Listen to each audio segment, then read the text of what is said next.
Welcome, everyone. Happy 2023, which is predicted to be a very transformational year, which is why I am excited to have on as my guest, Elizabeth Correia. She is a transformational coach who focuses on personal growth and lifestyle design, and she is all about empowerment. So, welcome, Elizabeth. Thank you. I'm honored and humbled to be here. And yes, I am predicting that this year is going to be transformational. I think for a lot of people. Yes. Yeah. So let's start because I think your story really lays the foundation for why you do the work that you do. So tell us a little bit about your background and then what led you to being a coach. Oh my gosh, it's a good question because it was like it's interesting. I actually didn't go looking for this. I didn't go looking to coach or to be a coach or to coach. I didn't even go looking to be a speaker. It wasn't something that I went searching for, that I knew, that's what I was going to do and that's what I was going to be and I planned for it. No, I discovered my calling, my purpose while fighting through my pain. So while fighting through my pain, I discovered this passion while I was healing or going, embarking on this healing journey. Once I kind of fought through most of the pain, I was fighting through, and I kind of got to the place where I was, a survivor. Being a survivor and a victor, they're very different. Survivor, you're just surviving. Victor, you're doing something with the pain that you went through. So I was in this, survivor kind of mode and state, and I discovered this passion to you know share my story.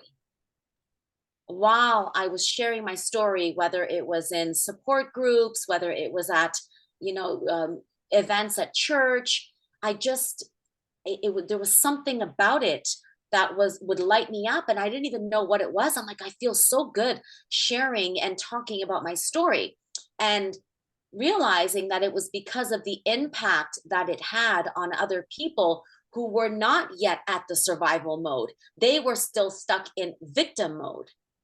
And so my story, it wasn't, I mean, I was still going through my story, still healing, but I was where they wanted to be.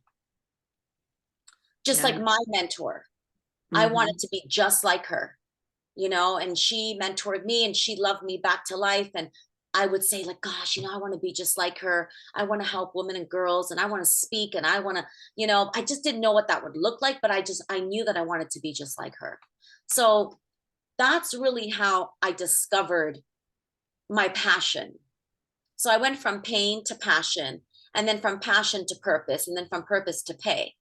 And I quickly just realized that I wanted to make it my purpose. I wanted it to be my purpose here on earth. And I went searching for ways and how to make that happen, how to make an impact. Not necessarily for pay yet. I didn't think it was something I could get paid to do, but I know I wanted to use my story to contribute to the healing of the world. Yeah. Yeah, and I think that's such a great point that you make. When it becomes bigger than you, your ego gets out of the way and you can't not tell the story. And it's not about how much you know, it's just that you know what you know. Yes, that's exactly what it was for me. You know what you know. I often say, I have been saying this for years. I don't know, I really don't know how to do much. Like I'm not, I say, I don't know how to, how I do things. And for me, I think it's just, I know that I'm being, and that comes very natural for me and that was very natural for me. So it wasn't that I knew how to speak or that I knew how to coach, or it was that I know how to be. I know how to be. And so it makes everything um I do well because I'm really just being. Yeah. So, when you're working with people, what do you find is the biggest thing that stands in their way that you really have to help them unpack? Letting go, unforgiveness. Mm. That's a big, big, big one. And whether it's towards themselves or towards others, 98% of the time it's both. Really just letting go of what didn't work out, of what didn't happen, of what someone did, what they didn't do, what your childhood was like, what you didn't get from your parents, what your spouse did to you, who walked away on you, who walked out on you, who rejected you, who abandoned you. It's so much, and all of that gets in the way of us, really discovering our greatness, discovering our purpose, and fulfilling our purpose. Those things get in the way, and they're huge, huge roadblocks. They're huge. And I definitely had to do my own work in that area. That was the foundation, I believe, of my healing. That was when I really started healing, was when I started to forgive and let go of everything and everyone. Yeah, and Yeah. that's a hard thing to do because a lot of us are caught in this cause and effect loop, and we think because we have suffered that we give our power away and we blame others and we get stuck feeling like the victim. So, how did you turn it around in your own life to be that victor instead of the victim? And then, how do you help others do the same? So, Angela, it wasn't one thing. Especially when I speak, I'm often asked, how did you turn your life around and how did you heal? What was that one thing? And I'm like, one thing? Okay. If I had one thing, I would have already packaged it up in a bottle and I would have been a multimillionaire. Like there's not one thing. There's no way there's one thing. It was a combination of a few things. I would say the first thing that I had to do was work on me, on loving myself, on understanding what that looked like. What does that feel like? How do I know if I get to a point where I love myself? Like, how do you know when you love yourself? And so that was about a 10-year journey. And it's easy to say or teach or, preach, you got to love yourself more. Self-love is the best love. And well, how, there's women and girls out there and men and boys too, I'm sure, asking, well, how do I do that? What does that look like? Well, it's so much more than manicures and pedicures and facials. It's, for me, it spiritual growth, it was personal growth, personal development, it was professional development. Like, the more I studied, the more courses I took, the more conferences and seminars I went to, the smarter I felt. The smarter I felt, the more I healed. The more I healed, the more I was in tune with myself. The more in tune with myself was the more I was loving on myself. When you feel smarter, you feel like you have so much more to bring to the table. And I'm not just talking about book smarts. It goes so much deeper than that. It's wisdom, it's knowledge, yes, it's books too, right? Because I had to go back to school. I had, every year I take a course. I've been taking a course every single year. I'm in my mid 40s. I've been taking a course every year since my mid early to mid 20s, every year. So the more courses I take, the more knowledge I have, the smarter I feel, the more confidence I have. It's like, no, I know ABCD. So it's like, for so many years, I didn't, I felt unworthy, and I felt, and this sounds strange, but I know it has a lot to do with my childhood sexual, physical, mental abuse, emotional abuse. I felt dumb. I felt ugly. I felt like all these words that not were not true. They were stories that I made up as a young girl, and I carried that for so many years. So there was a lot of self work to do, a lot of inner work to do, and I took the time to do it. I I was a part of a lot of groups. women's groups, youth groups. I made a lot of new friends as I was healing. I wasn't afraid to network. I wasn't afraid to go to places alone. I attended many, many, many events alone. So it was a combination of a lot of things. And then I started taking care of my body, my health, which made me feel strong and, fit and just, so it was a combination of things. It wasn't just one thing. Yeah, unfortunately, I wish I could say it was one thing, but it wasn't. It was a lot of work, but it felt really good. There were times where it was hard, especially in the beginning, because you just want to go back to, the painful, not so comfort box that you live in, or go back to your old ways or old habits. So, there were moments where it was tough. There were moments where, in the beginning, the first few years, I felt very alone because I knew that I had to walk away from a lot of toxic people that were in my life. And this was, in my 20s. So there were tough moments, but how I felt, how I was starting to feel, meeting new people, making new friends, taking courses, educating myself, loving my body, taking care of my body, it was the more mighty I felt. Yeah. Yeah, that's really impressive. And I love that you talk about evolution because if you don't grow, you're stagnating. Yet it's often hard to grow when you're surrounded by people that don't really want you to grow because they're threatened by that. And I think that's definitely something a lot of listeners to architecting are dealing with is wanting maybe to dream big, but feeling like, well, who are you to do that? So Mhm. what do you say about that whole imposter syndrome thing? I love the idea of being absolutely committed to growth and learning, but what are some other things you can do in the moment to kind of overcome those self-doubts or that fear of not being accepted any longer?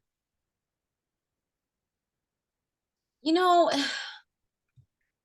that's a great question, but I think for me, I didn't give I don't know if I can speak to that because or maybe I can. I can say that when those thoughts came up, when they arise, because they will and they do, I shut them down very quickly because I knew that if I entertained this, if I allowed it to get in my way, then it would shut me down.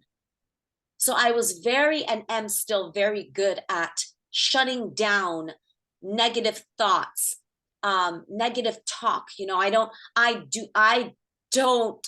I stay away from speaking death over my life, which is negative talk, negative self talk. Like I'm very quick to catch it. If I'm in the mirror and I'm like, oh, my looks, I kind of gained some pounds here. Like, I don't like the way I look. I'm like, nope. Okay.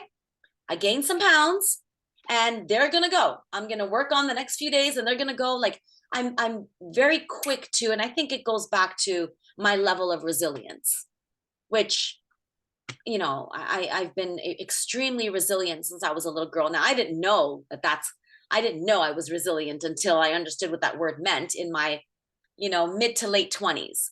But I do think it comes back to that. So for me, it's the one thing I would say is be very careful of the words that you speak over yourself, that you speak into your life. Be very careful of your thoughts because thoughts have power because they steep into your soul, your spirit, and end up becoming very real. You end up acting out those thoughts. You start living in and with those thoughts. And that can be very dangerous and crippling to our well-being, our level of professional or personal success, our relationships, our how we value ourselves, how we see ourselves. It can be very crippling. So I say just catch it and turn it around because The beauty about this is I'm not sharing anything that we are not capable of doing or that you have to go and buy. We have the power, the willpower. We have the tools within us to actually do this. We all do. No matter how negative you are, there are people who are, they struggle with depression and anxiety and just, a lot of other mental illnesses. But I do believe that when we really sit back and just breathe, we can get clear with how we are crippling ourselves or stopping ourselves or getting in our own way. We know, most of us know how we're doing this. Yeah. Yeah, so just being more aware, I guess, so that you catch it and can turn it around rather than taking the train all the way. Yes, catch it because we know when we know when it's there. We know when it's about to happen, when it's happening. So, you know, get very present with it. Don't ignore it. I'm not saying ignore that. No, I don't ever do that. I catch it and I'm like, oh, okay, okay, Elizabeth, okay, I don't like this. I don't like this. Why am I feeling this? What's going on?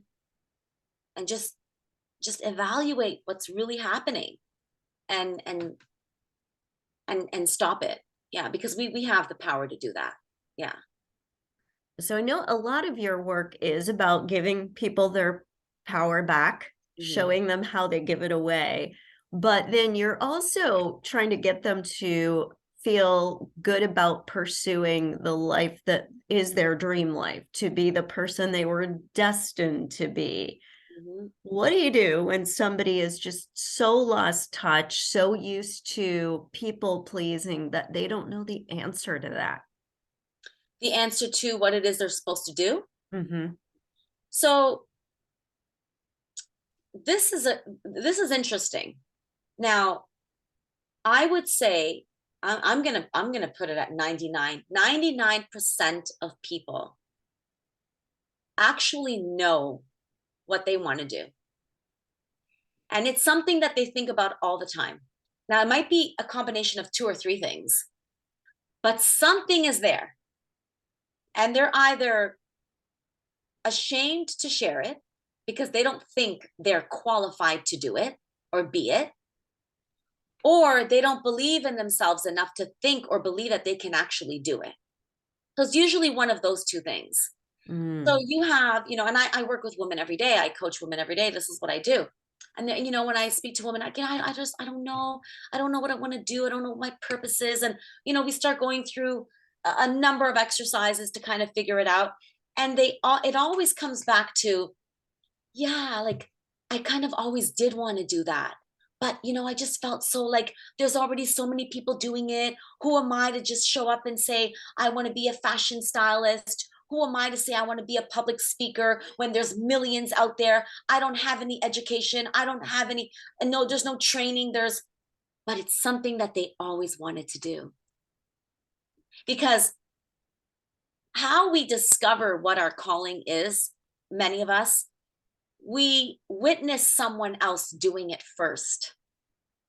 And it becomes the seed that's planted in that moment. Like, oh, I would love to be a YouTuber, a paid YouTuber.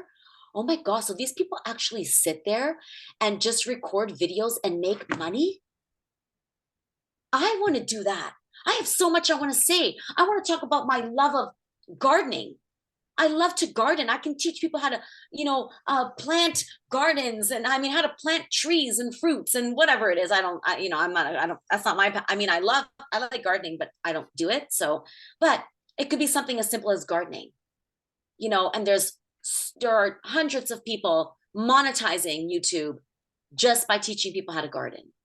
So it's something that, you probably watched someone else do, and it was a seed that was planted and you know that you would love to do it. You probably just don't know how to start, where to start. You don't think you're qualified. Because nobody knows that you garden. All of a sudden, no, I'm gonna just show up and teach people how to garden. Well, people are gonna make fun of me. They're gonna be like, well, where did she come from? What's up with her? No, you start the YouTube channel and you teach people how to garden, right? So most of us know what it is that we want to do because we think about it often, and we might not share it, but it's something that you think about often.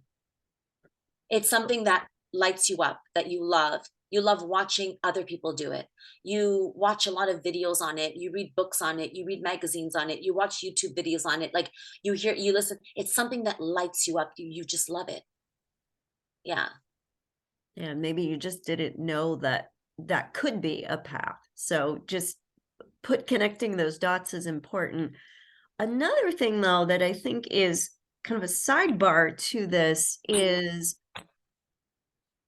not taking action. So I know a lot of people who will let credentials get in the way. And so then it becomes, I'll do this when, and they just Oh, never quite get there. oh yeah.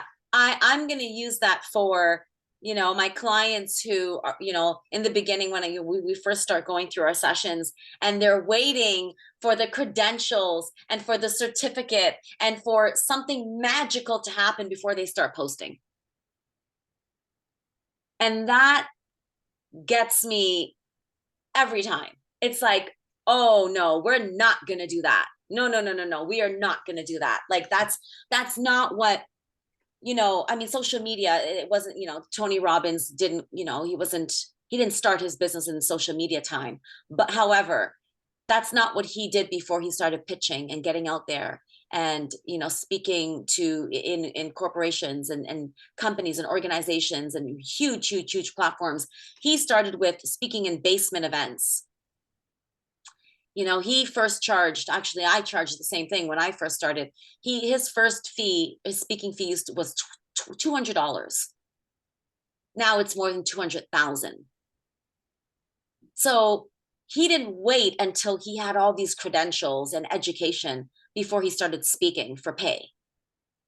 We sometimes forget, we see people, celebrities, and these great speakers and coaches, and we see them in this light and we think that they were always there. No. Marie Forleo used to scrub toilets, bartend, and waitress, 3 different jobs, while she was trying to build a side business coaching. We forget where people started. So you don't wait for the certificate. You don't wait for the diploma, or the degree, or the master's, or the credentials. No, you start sharing your passion for whatever it is. If it's gardening, you start sharing your love for flowers and plants and planting on social media. And I say social media because, one, it's free. And two, that is where people are going to look for you and find you. And they're going to go there first. They're not going to say, hey, Angela, so what's your website? No, those days are over. We both grew up in that time where it was, oh, do you have a website? That doesn't cut it anymore. It's always, hey, what's your Instagram? Are you on LinkedIn? Do you have Facebook? Oh, do you have TikTok? And then once they get there, they go to your bio, they see your link tree or a social tab, your website, and then they go to your website. So, just get out there. Put whatever you're passionate about, whoever, if you're watching this and you haven't figured it out yet, but you have an idea of what your passion is. And even if you have 2 or 3 passions, share it all. Share it all. Share something, start somewhere. And I say that it's a great place to start. And the second thing I would say is find 1 to 2 people who are doing what you aspire to do or what you're passionate about, what you want to do, and study them. If they've got books, read their books. If they have a YouTube channel, study their content, watch them, study them, and you will learn. You'll learn how to do things. That's who you want to look up to. That, whoever that is for you, study them and create your own flow, your own way to do what it is they're doing, which is what you're passionate about. Yeah, those are really great tips. And I always tell people, because a lot of the people in this community, some of them own their own architecture firms, but a lot of them work for other firms. Mm, We are so fortunate in this day and age because of social media that you can position yourself as a thought leader and expand your network in ways that you couldn't if you were only waiting for your workplace to give you the platform. there's no way. There's no way. Like it's just it it's actually when you really sit back and think about the power of social media and how easy it is to start a movement without looking at the numbers. I always say, don't look at the numbers. Like, don't look at how many people are, logged into your live. Okay, there's 3 people that showed up. That's 3 people. And the more consistent you are, that 3 will turn into 5, eventually 8, eventually 18, and then 20. And it's the consistency, right? So it's not just, you're going to try it one day. It didn't work out. Only 3 people logged in to watch your live. This is not for me. I'm embarrassed. I'm ashamed. Only 3 people. That was 3 people. Just be consistent. I say commitment and consistency. Commit to it and then be consistent. So you just have to put yourself out there. If you want to start a movement, a business, whatever, a project, a mission, something, anything, whatever it is, a passion project, you have to just put it out there and share it with the world. Unless, of course, you just want to keep it to yourself and you're not looking to make an impact and income. If you don't want to make income and an impact, then keep it to yourself. That's fine. I don't think we're talking about that right now. No, and I love how we've come full circle in this conversation to where you were early in your career saying, I don't care that I only just came to these realizations. I'm sharing what I know because if Yeah. I'm even one step ahead of you, I can help you move down the path. Yeah. And it's interesting that we talk, that we were touching on the subject of, waiting for the credentials and the degrees or whatever it is, whatever credentials mean to you. Um, I had to prepare my own table. There wasn't, I didn't have it easy. I was just a young woman with a story. And really when you break down my story, it's incredible that I've been able to, speak in well over 100 schools, uh, hundreds of platforms. I've sold thousands of copies of my book, my memoir. I did this all on my own when no one else was doing it. So it wasn't like someone taught me. I didn't have a coach. Now you got coaches everywhere. You can log into Clubhouse and you'll find a coach in 2 seconds, right? But I didn't have any of that. I used Google and YouTube for everything. I learned how to do everything through Google and YouTube, and I did it on my own. And I think it's why I'm able to teach those things is because I did it on my own. And so I figured out how to do it, but I went from, obviously I went back to school, but I was a teen mom, 16. I dropped out of high school. And so really, even though I went back to school, I was a high school dropout. So when I say there were no open doors, there were no rooms for me. I mean it. Like I worked very hard to prove myself, to walk through some of the doors that I've walked in. I've spoken in many teachers' conferences. I was a high school dropout speaking to teachers on how to teach and reach their students. Why? Why was I there? Why was I paid well to be there? You know, because I have something they needed. I was that broken student, that broken girl, in foster care, growing up in poverty, in the projects, caught up with all this, crime and stuff that I was doing as a very young girl, teen mom, domestic violence, abuse. I was that typical student that they couldn't reach. I always say when I'm speaking at these events, my teachers couldn't teach me because they couldn't reach me.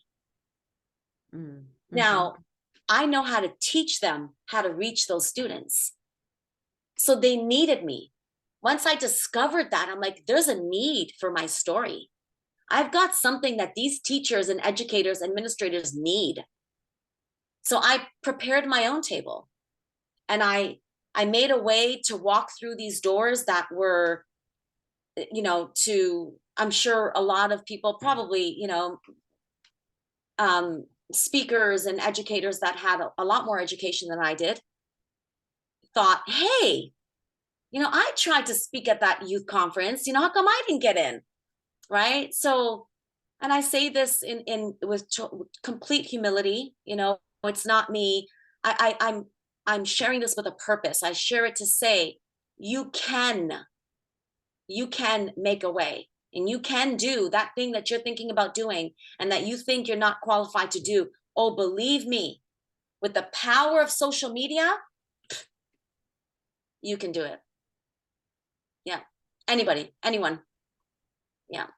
Yeah, well, thank you, Elizabeth, for being such an inspiration. And the fact that you always believed in yourself, that you didn't accept being a victim, that you felt that your story was worth telling, it has really shown how you can impact lives and change the world, no matter who you are, no matter where you are. And I think that is such an important message.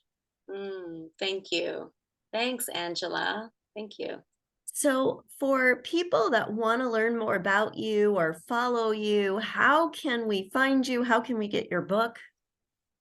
So, yeah, most of the platforms, I'm Elizabeth Correia. Now, listen, a couple months ago, Angela, I got hacked.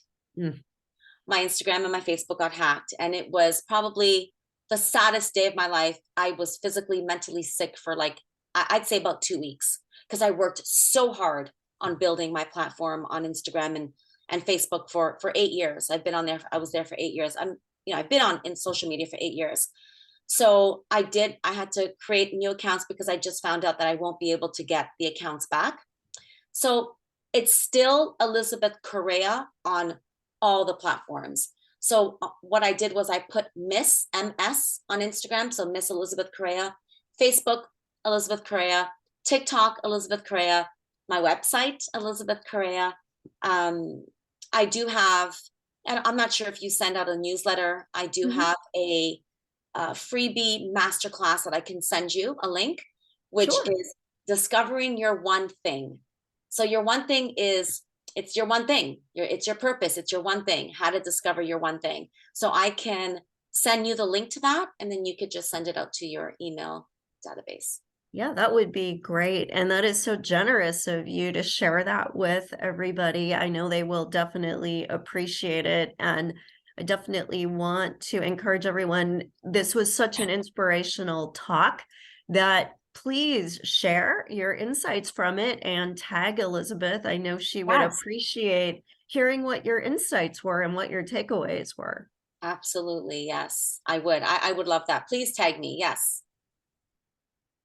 All right. Well, thanks so much for making the time to be on and for giving us all these great tips about believing in ourselves, finding our purpose, and being relentless about it.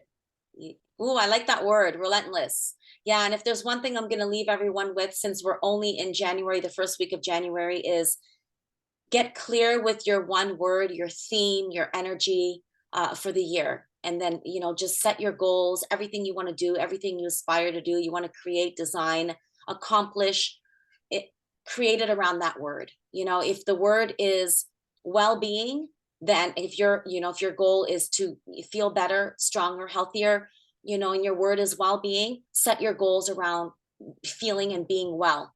Whether that means starting a yoga class, working out 3 days a week. If your word is systems, maybe you need more systems in your business. Spend the year working on systems, creating systems for your business. So pick one word, one theme, and then just set your goals around that word. Yeah. Yeah, I love that idea. I've been doing that myself for a few years, and it's so much more powerful than Oh gosh. resolutions. Well, because everything you do, you connect it back to that word. It's like, okay, if this is my word, then your word could be, expansion, meaning you want to expand your email database, your followers on YouTube, your subscribers. So that your focus is to do things, your tasks, that will get you to that word. expansion, right? So it's so powerful. Yeah. Yeah, well, thank you again for being on. It was so great to talk to you. I loved our chat. Thank you. Thanks, Angela. I was honored to be here. Thank you so much. Thank you.